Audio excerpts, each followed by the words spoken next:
Jangan terlalu rancak melihat pencapaian orang lain, karena kita kada pernah tahu kayak apa perjuangannya, manis pahitnya, panjangnya waktu yang sudah inya hadapi sampai bisa di titik itu.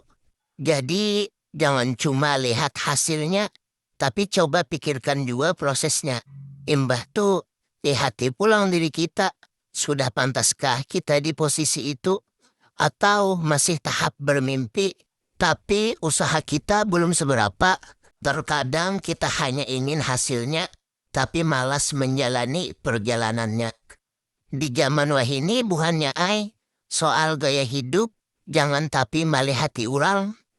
Karena kada sedikit orang di luar sana yang gayanya luar biasa mewah, tapi hatinya kada tenang karena banyak disasahi cicilan. Iya, ujar orang tuh gaya elit, ekonomi sulit. Jadi pada intinya jangan tapi bahiri melihat pencapaian orang. Cukup jadikan itu sebagai motivasi supaya kita semangat juga. Bila orang bisa, kenapa kita kada bisa? Karena setiap orang punya waktunya masing-masing. Asal kita terus berusaha.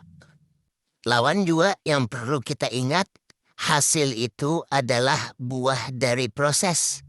Jadi daripada sibuk membandingkan diri kita lawan pencapaian orang lain, mending sibuk perbaiki diri, pelan-pelan yang penting jalan, pasti sampai.